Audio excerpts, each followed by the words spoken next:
Vendaje chino para las piernas. El cuerpo de la niña era doblado contra su voluntad. Le rompían los huesos con las manos, presionándolos con fuerza contra la planta del pie, y los envolvían con largas tiras de tela, de modo que el pie se doblaba hacia adentro, convirtiéndose en un pequeño muñón deformado. Ella gritaba de dolor, pero su madre, su abuela o sus vecinas continuaban con el ritual. Los gritos formaban parte del proceso, como la sangre y el olor a pus. Durante largos meses y años, la pequeña pierna de la niña debía convertirse en un elegante símbolo de belleza, el pie de loto. Así se llamaba una de las tradiciones más terribles de la civilización china, el vendaje de los pies. Las primeras menciones de esta práctica se remontan al siglo X, durante el reinado de la dinastía Song. Las leyendas relacionan el ritual con la concubina del emperador Li Yu, que bailaba con zapatos en forma de loto y los pies vendados. La historia se convirtió rápidamente en un mito sobre la belleza y la delicadeza femeninas. Pero detrás del mito se escondía la violencia. Ya en los siglos XI-XII, la práctica se extendió entre la nobleza y luego, gradualmente, entre las mujeres plebeyas. Los pies no debían medir más de 8 o 10 centímetros. Para ello, se doblaban los dedos, excepto el pulgar, hacia la planta del pie, rompiendo las articulaciones y presionándolas con vendajes apretados contra el arco del pie. El procedimiento comenzaba a una edad temprana, entre los 4 y los 6 años, cuando los huesos aún eran blandos. Se sentaba a la niña, se le lavaban los pies con decocciones de hierbas y se le empezaban a doblar los dedos hacia el talón. Las vendas se apretaban cada día más. Al cabo de unas semanas, aparecían heridas sangrantes, las uñas se incrustaban en la piel y los tejidos se pudrían. El olor a pus se convirtió en un fondo habitual en la casa. Pero los padres no detuvieron el proceso. Al contrario, se creía que si la niña no aguantaba, arruinaría su destino. No se casaría y deshonraría a la familia. El dolor era continuo. Las niñas no podían caminar con normalidad. Se caían y se agarraban a las paredes. Los huesos se rompían lentamente, con un crujido. A veces, el proceso duraba años. Solo se quitaban las vendas para cortar la carne muerta, lavar el pus y volver a vendarlas aún más apretadas. La ropa y el calzado estaban siempre empapados de sangre y pus. Muchos niños morían de infección. Pero la muerte se consideraba un precio trágico, pero aceptable, a pagar por la belleza. El sistema social empujaba a las familias a este doloroso ritual. En la China tradicional, un matrimonio feliz era la principal condición para la supervivencia de una mujer. Los hombres buscaban novias con lotos de oro, es decir, pies pequeños y deformados. Se creía que una esposa así sería más sumisa, caminaría menos y se volvería dependiente y apegada al hogar. Para las familias pobres, vendar los pies de sus hijas era una oportunidad para que se casaran con hombres más ricos. Así, la práctica se extendió no solo entre la élite, sino también en las aldeas, donde las niñas sufrían igual. El subtexto sexual también jugaba un papel importante. Los pies pequeños se convirtieron en un fetiche. Los hombres creían que los pies de loto eran excitantes, y el andar de las mujeres con los pies vendados, inestable, lento, como si estuvieran bailando, se consideraba especialmente seductor. En los textos de las épocas Ming y Qing se encuentran descripciones de 3 pulgadas de oro como símbolo de la pasión. Los zapatos femeninos para pies vendados estaban decorados con bordados y piedras preciosas.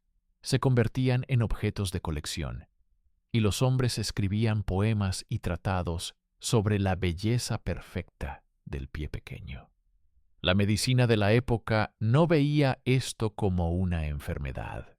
Al contrario, los médicos y filósofos escribían que el vendaje domaba el exceso de energía de la mujer y refrenaba su naturaleza. Al igual que en Europa se intentaba reprimir la sexualidad femenina mediante la clitoridectomía o el sexo terapéutico, en China se la encadenaba con vendas.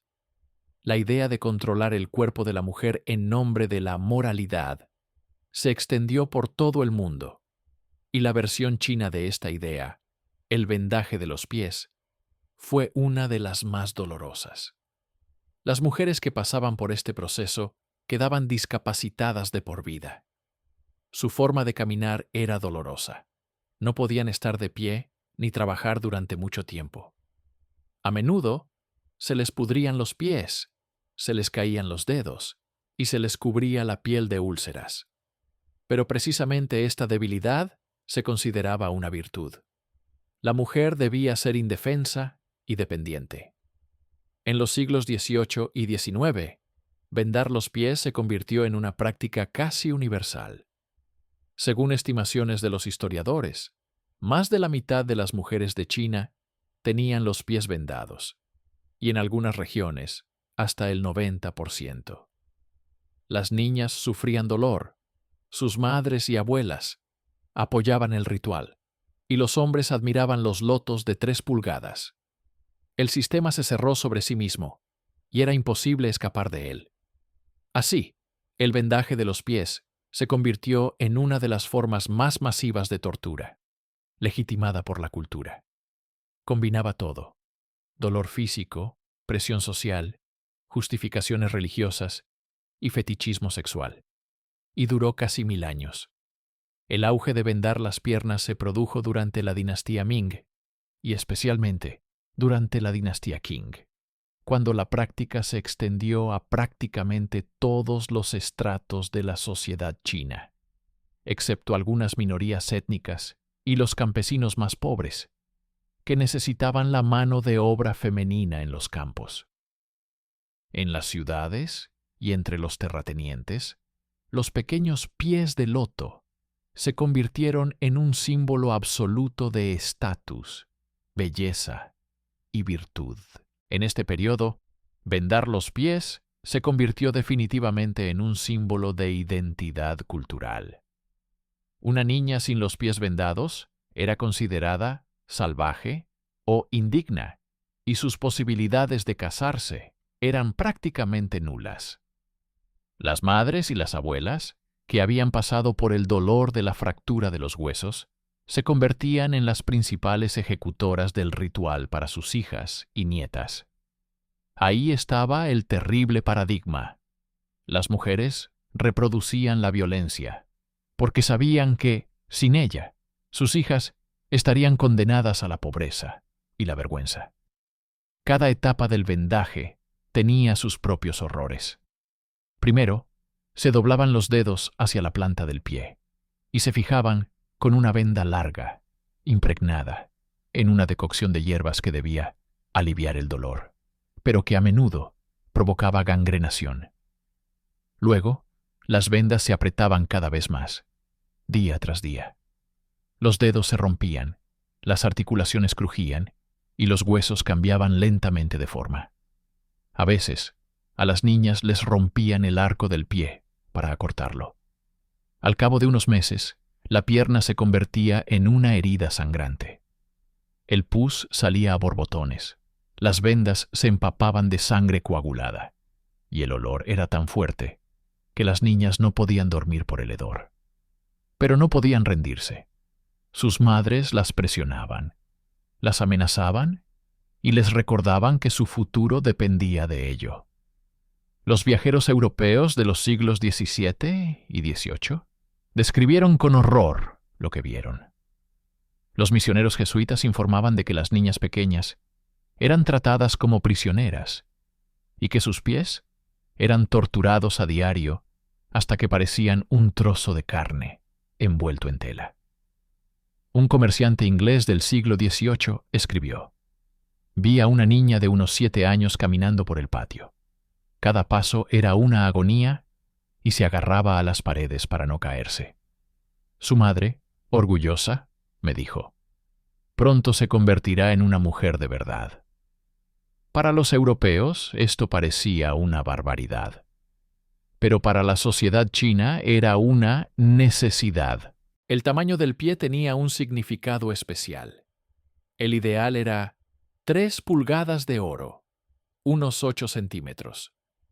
Cuanto más pequeño era el pie, mayor era el valor de la niña en el mercado matrimonial. Los hombres elegían a sus esposas mirando sus zapatos. Los zapatos diminutos y elegantes con bordados se convirtieron en un símbolo de estatus. Las familias ricas guardaban decenas de pares de estos zapatos, como si fueran joyas. Los adornaban con perlas, hilos de oro y piedras preciosas. El mero hecho de tener una mujer con un loto de 3 pulgadas era motivo de orgullo y demostración de riqueza. La sexualidad femenina en este sistema era reprimida y al mismo tiempo convertida en objeto de fetichismo. Los hombres creían que los pies pequeños hacían a las mujeres más seductoras, y su andar lento y vacilante, como si estuvieran bailando, se consideraba una danza de la pasión. En los tratados eróticos de la época Ming se pueden encontrar descripciones de prácticas íntimas relacionadas con los pies vendados. Los hombres los besaban y olían, inhalando el olor a sudor y podredumbre, que se consideraba excitante. Los textos decían que una mujer con pies de loto excitaba más al hombre porque su sufrimiento hacía que su cuerpo fuera más puro y obediente. Pero detrás de este fetiche se escondía una discapacidad cotidiana. Las mujeres con los pies vendados no podían realizar trabajos pesados por sí mismas. A menudo ni siquiera podían moverse sin un bastón o un apoyo. Su vida se convertía en un dolor constante. Callos, úlceras, infecciones, huesos que se salían de su sitio. Muchas perdían dedos o partes enteras del pie a causa de la gangrena. Sin embargo, era precisamente esta impotencia la que se consideraba una virtud. Hacía que la mujer dependiera de su marido y de su familia. El ritual comenzaba a los 4 años, y a los 10 la pierna ya estaba completamente deformada.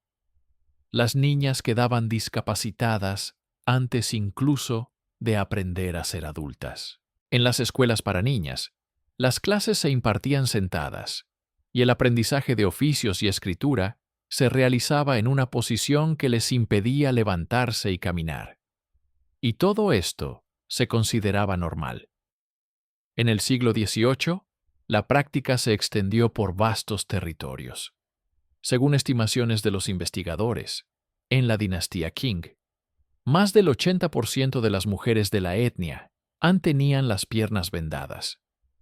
En algunas regiones, esta cifra alcanzaba el 95%. Solo algunos grupos étnicos, los manchúes, los hakka y los tibetanos, se negaban a seguir el ritual, pero incluso allí las mujeres eran discriminadas por tener piernas largas.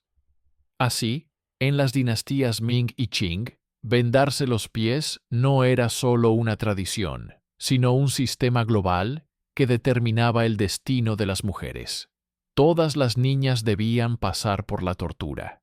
Todas las madres debían convertirse en sus verdugos y todos los hombres en sus jueces. Y mientras los hombres cantaban lotos en sus poemas y las mujeres llevaban zapatos del tamaño de la palma de la mano, miles de niñas morían de infecciones o quedaban lisiadas. El siglo XIX fue la época en la que China se enfrentó por primera vez a la mirada insistente del exterior. Las potencias occidentales, los misioneros, los médicos y los diplomáticos comenzaron a hablar en voz alta sobre el vendaje de los pies como una costumbre bárbara.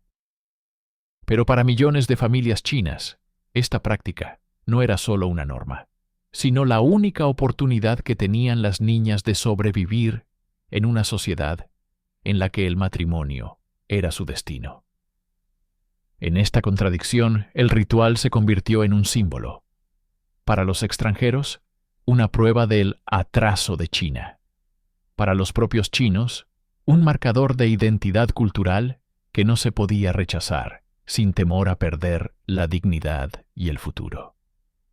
Los misioneros europeos de mediados del siglo XIX dejaron decenas de informes en los que describían lo que veían. Escribieron sobre heridas podridas, sobre que las mujeres no podían caminar con normalidad, sobre que las niñas eran mutiladas desde la infancia. Para la medicina occidental, esto se convirtió en un ejemplo de violencia corporal atroz. Los periódicos de Londres, París y Berlín publicaron artículos sobre las mujeres con pies de loto, acompañados de dibujos de zapatitos diminutos. En estos textos, China aparecía como un país donde se mutilaba el destino de las mujeres por la lujuria y la estética masculinas. Pero dentro de China, la situación era diferente. Incluso después de las guerras del opio y la presión de Occidente, vendarse los pies seguía siendo un requisito obligatorio para contraer matrimonio en la mayoría de las familias de los Han. En las casas ricas, una novia con pies sin vendar era considerada una vergüenza. Las niñas cuyos padres intentaban liberarlas de esta tortura eran despreciadas por los vecinos, que las llamaban patas largas, símbolo de la rudeza y la pobreza del campo. En las ciudades, estas chicas prácticamente no tenían posibilidades de casarse. La realidad médica del siglo XIX era aún más terrible que antes. En condiciones insalubres, miles de niñas morían de infección sanguínea. Los médicos registraban casos de gangrena, sepsis y amputaciones. Pero ni siquiera la muerte de un hijo detenía a las familias. Comenzaban a vendar a la siguiente hija, considerándolo un deber ineludible. El vendaje se convirtió en algo tan cotidiano como alimentarse o vestirse. La sexualización de esta práctica ocupaba un lugar especial.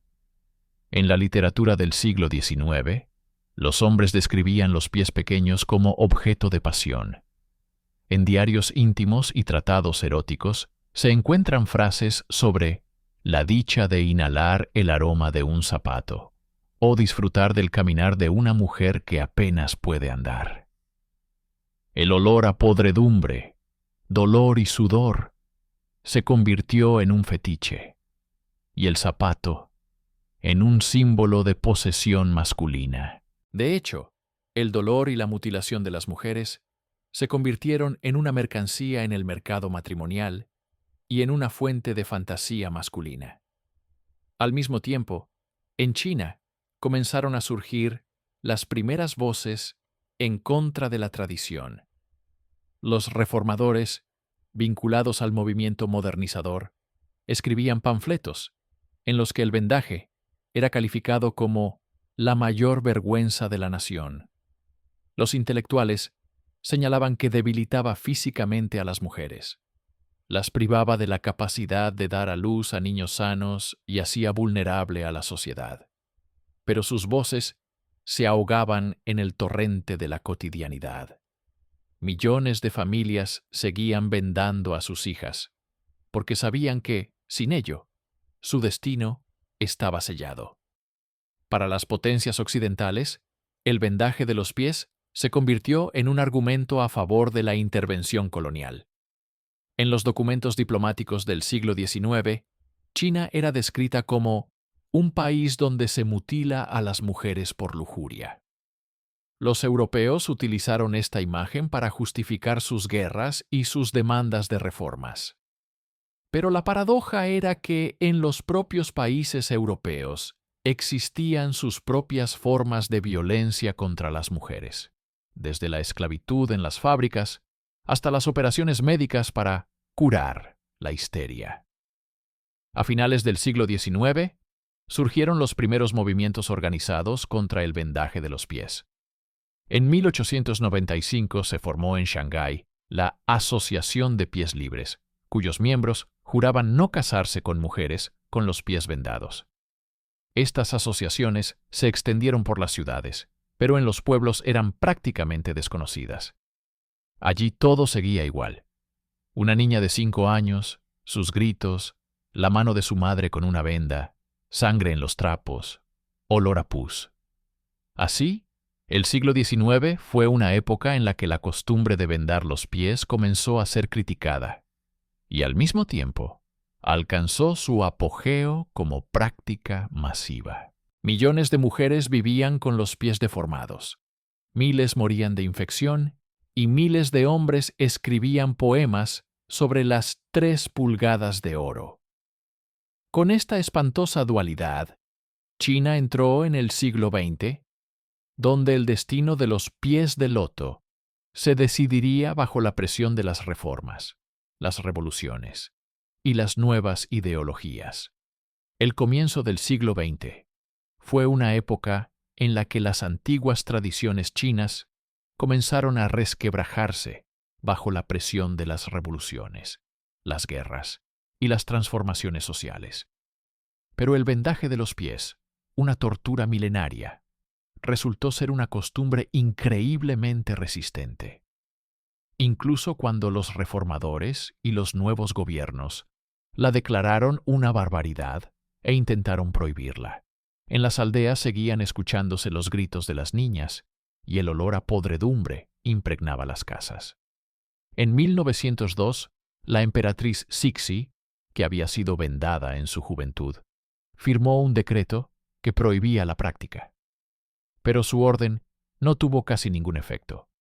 Los funcionarios provinciales no querían meterse en los asuntos familiares, y los padres no querían arriesgar el futuro matrimonial de sus hijas. Ya en 1912, tras la caída del imperio y la proclamación de la República de China, el nuevo gobierno de Sun Yat-sen volvió a prohibir el vendaje. En las escuelas para niñas se empezaron a realizar controles. Si tenían los pies vendados, podían expulsarlas. En las ciudades se crearon organizaciones de piernas sin vendar, cuyos miembros masculinos juraban no casarse con mujeres con los pies mutilados. Sin embargo, fuera de los grandes centros urbanos, la tradición se mantuvo. La propaganda cultural tuvo una importancia especial. Los periódicos y revistas de la época del movimiento por una nueva cultura publicaban artículos en los que el vendaje se calificaba de vergüenza nacional. Los intelectuales escribían que China no podía estar a la altura del mundo moderno mientras mutilara a sus mujeres. En los carteles se representaba a mujeres con piernas naturales como símbolo del futuro. Pero en la vida cotidiana esto no cambiaba la situación. Para las familias campesinas, tener los pies pequeños seguía siendo el pasaporte para el matrimonio.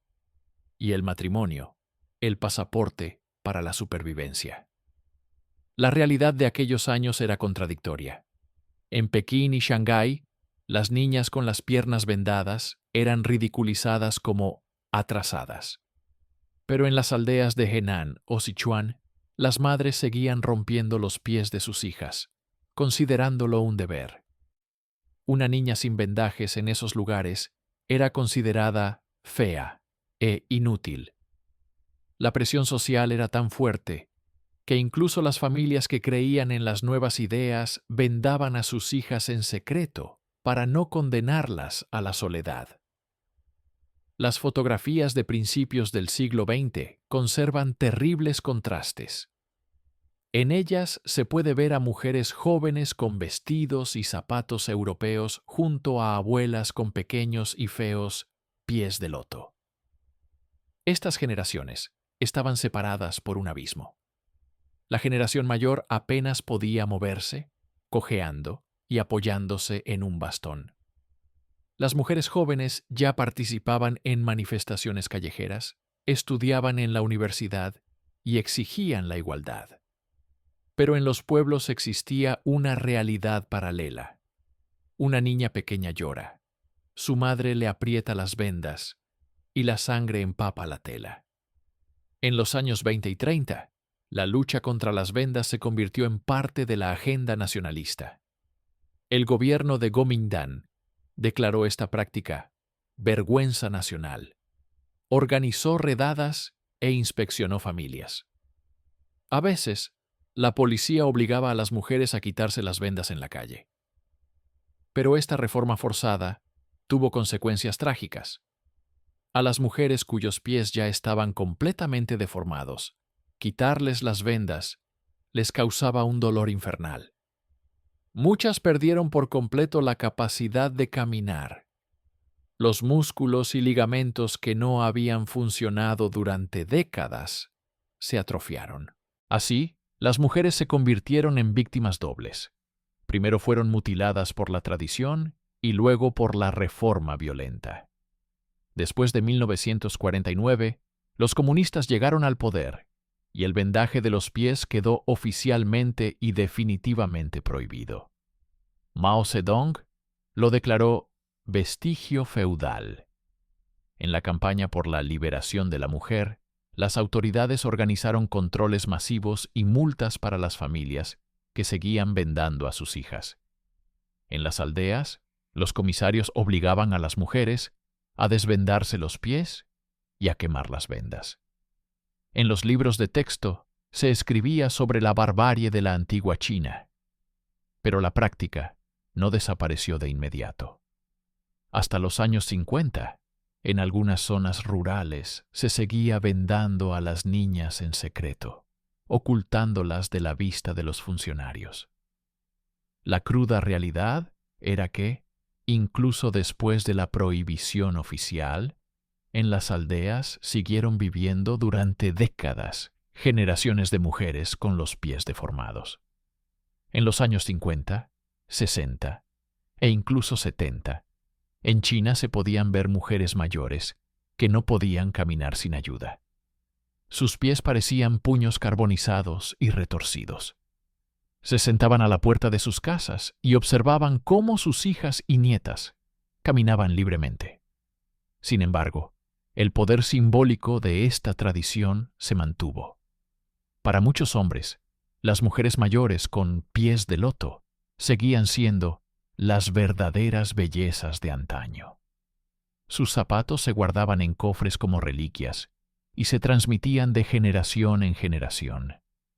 Para las propias mujeres, eran un recordatorio del dolor y la humillación que habían sufrido para ser dignas. A mediados del siglo XX, el vendaje de los pies prácticamente desapareció, pero el recuerdo permaneció.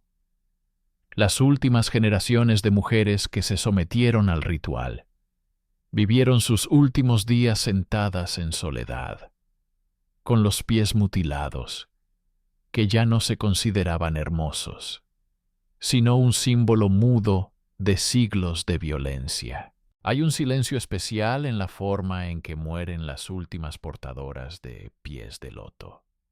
Se van de la vida en casas rurales, rodeadas de hijos y nietos que ya caminan libremente, con zapatillas modernas o zapatos, y solo por cortesía no dicen en voz alta lo que todos saben. La deformidad de sus pies fue el precio que pagaron por los ideales de belleza y sumisión de otros. La muerte de estas mujeres no es solo la desaparición de una generación, es la desaparición de un testimonio vivo, de una tortura que duró 1000 años. Pero el recuerdo del vendaje no desaparece. Los nietos y bisnietos a veces conservan con cuidado pequeños zapatos bordados, elegantes, coloridos, como de fiesta, pero en cuya belleza se esconde la violencia. Cada uno de estos zapatos es como una reliquia que, al mismo tiempo, es una prueba. En los museos de Pekín, Shanghái y Nankín se exhiben vitrinas enteras con zapatos para pies vendados, decenas de pares, no más largos que la palma de la mano de un adulto. Los guías cuentan a los visitantes sobre las 3 pulgadas de oro sobre una tradición milenaria, pero cuando las miras, solo piensas en el dolor, la sangre y el pus que empapan las vendas. Los documentalistas y fotógrafos contemporáneos subrayan la paradoja. Las propias mujeres que sobrevivieron al vendaje a veces decían hasta el final de sus vidas que eran bonitas. Algunas de ellas sonreían mostrando sus pequeños pies deformados y afirmaban que gracias a ellos se habían casado y habían podido vivir una vida en familia. No se trata de una justificación, sino del reconocimiento de lo profundamente arraigada que estaba la violencia en su identidad. La tortura se convirtió en la norma, la mutilación en motivo de orgullo y el dolor en parte del destino de las mujeres. Pero más allá de las historias personales, vendar los pies sigue funcionando como símbolo, tanto en China como fuera de ella. Para las investigadoras feministas, es un ejemplo de cómo la sociedad puede mutilar masiva y sistemáticamente a las mujeres en nombre del control masculino. Para los historiadores, es un caso único de violencia cultural que se ha prolongado durante casi 1000 años. Para el público en general, es una imagen espeluznante de la belleza creada con sangre. En el siglo XXI, el recuerdo del vendaje de los pies se ha convertido en una herramienta de autorreflexión para China. En la retórica oficial, se presenta como un vestigio feudal, como prueba de que el país ha dado un paso adelante desde la oscuridad hacia el progreso. En los libros de texto escolares, se cuenta a niñas y niños cómo las madres rompían los huesos de sus hijas con el fin de provocarles repugnancia hacia el antiguo orden. Pero, al mismo tiempo, en la periferia de la cultura, el vendaje sigue conservando un halo de antigüedad refinada. En algunas películas y novelas, los pies de loto se muestran como símbolo de refinamiento o pasión secreta. En las tiendas para turistas se venden recuerdos en forma de zapatitos diminutos. Incluso la memoria de esta violencia se comercializa. Mientras tanto, las últimas testigos se van. A principios de la década de 2000, los investigadores estimaban que en China vivían varios miles de mujeres con los pies vendados. En la década de 2010, eran varios cientos. Hoy en día solo unas pocas. Cada muerte borra otra voz viva. Y cuando la última mujer con pies de loto se vaya, al mundo solo le quedarán artefactos, fotografías, zapatos, grabaciones. Por eso, hoy en día, los documentalistas se apresuran a grabar cada palabra de estas mujeres. Sus historias son una crónica del dolor que no se puede permitir que caiga en el olvido. Y sin embargo, lo más terrible es que el vendaje no es único. Es solo una de las tradiciones en las que el cuerpo femenino se convierte en un objeto de control. En otros países, a las niñas se les mutilan los genitales, se condena a las esposas a la hoguera y se convierte a las viudas en sombras. Los pies de loto chinos forman parte de la historia global de cómo la cultura es capaz de convertir la tortura en belleza, la mutilación en virtud y el sufrimiento en norma. Las últimas mujeres con los pies vendados no son solo un recuerdo de la China lejana. Son una advertencia de que cualquier tradición que justifique la violencia puede mantenerse durante siglos si la sociedad decide llamarla belleza y honor. Y cuando miramos sus pequeños pies deformados, no solo oímos el crujir de los huesos rotos, sino también el eco de todas las culturas en las que el dolor de las mujeres se convirtió en ley.